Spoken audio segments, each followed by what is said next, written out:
Hamswan sent me this camera for review. It's the F60 action camera, available on Amazon. So this is everything inside the box laid out so you can see what it is. We've got the camera, and that comes in a waterproof case. This is a second back for the camera, but it's not waterproof. It looks waterproof, but it's got tiny gaps in the back there. There's a battery there for the camera, 3 different straps, tie wraps, a little wire cable there to secure the camera so that you can use it on rough terrain, 3 different extension pieces. There's a handlebar mount, 2 self-adhesive clips so that you can attach it to, say, a helmet or any surface that you can stick it to, and then 2 extension pieces that clip into those clips, 2 spare double-sided stickers so that you can replace the stickers on the back of the clips. We've got a clamping mount, a camera mount that allows you to mount the camera onto a tripod without the case,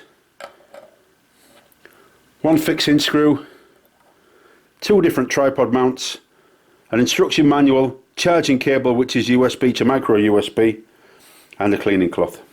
So that's a fair amount of accessories that this thing comes with. To open it, you slide this toggle switch across and then push this up. Slide it across and push it up. It's actually quite a nice mechanism.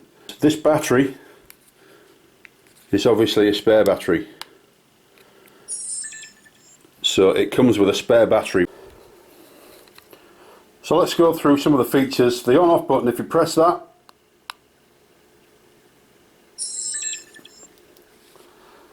the camera starts. Now that is a screen at the back, and it is a very clear screen. I'm very impressed with that. It gives you a certain amount of information. At the moment you can see that it says 1080p 30, which means it's set at the moment for recording video. So if I press the OK button at the top, it will start recording video, and as you can see the timer started there. So if I press that again, it stops recording video.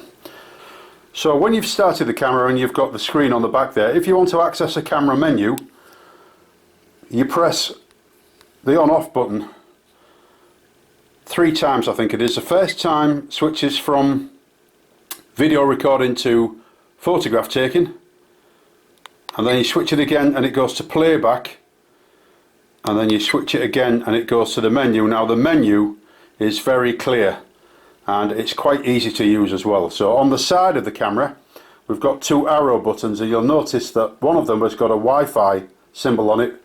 I'll discuss that later, but for the purposes of the menu this moves the cursor up and down. So at the moment if I go down we go into resolution. Now if I press the OK button on the top, that gives me the various video resolutions that we can record in. So it's 1080p, 720p at 60 frames per second or 30 frames per second, and then WVGA. So I always keep that set at 1080, but if you want to do slow motion stuff then it's 60 frames per second is quite useful.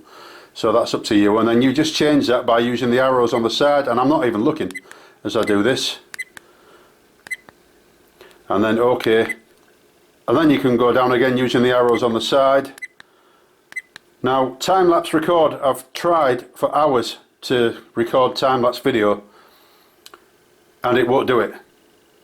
So I contacted the retailer and they said it's not configured to do time-lapse. So on the Amazon website it says it does time-lapse, and also in the instructions, which I'll show later, it says it will do time-lapse, but the retailer assures me it won't do time-lapse, which for me is a real disappointment.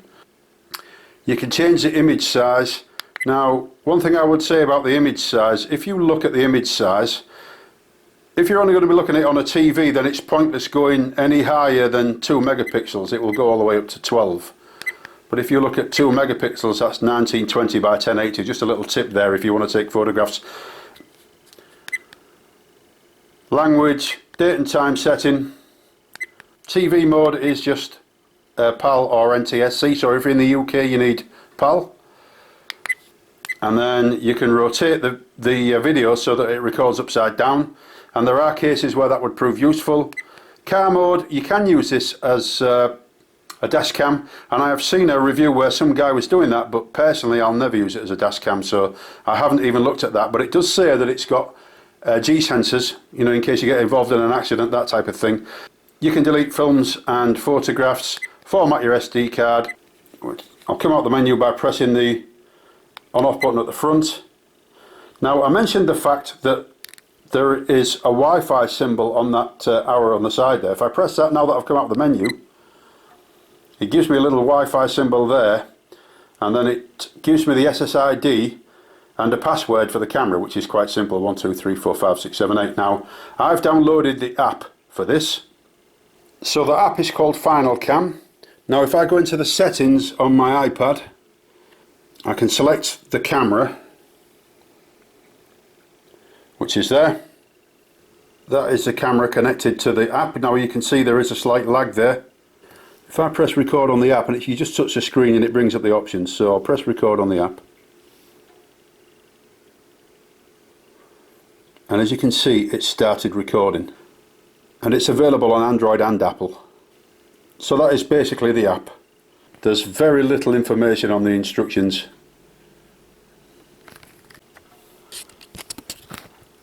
Now you'll notice where it says product features, it says down near the bottom there that you can do loop, motion detection and time lapse. Well, you certainly cannot do time lapse, so I think Hamswan need to change that.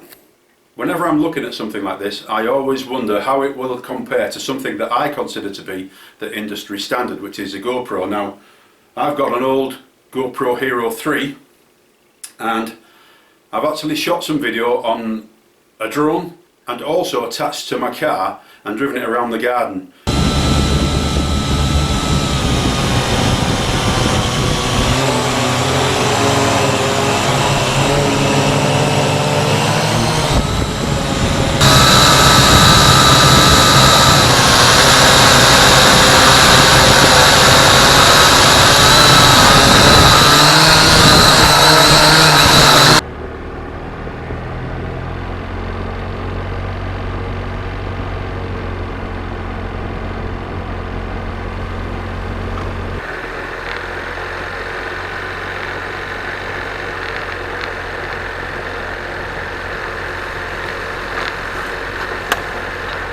Place this camera outside now on a mini tripod, and I'm just recording a small amount of video so that you guys can see what it's like when it's not attached to a vehicle, and you can see what the recording quality is like when it's just being used like a normal camcorder.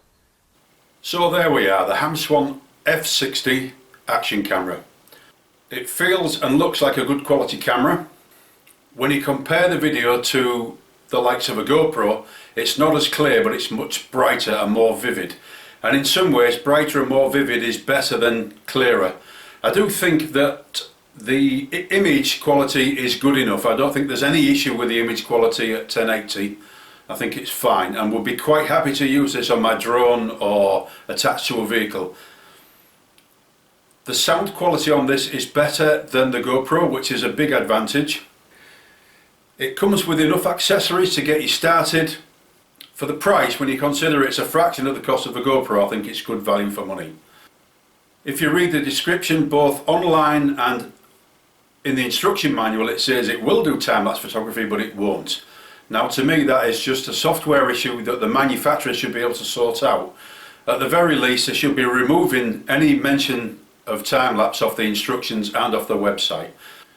For me, that's a big issue, but for you it might not be. If you don't want to record time-lapse, then it's not an issue at all. It's a nice clear screen, the menu is intuitive to use and it's quite easy to navigate. The Wi-Fi function works, the app works. So all in all, I think this is a good camera and good value for money. Anyway, I hope you've liked this review and thank you for watching.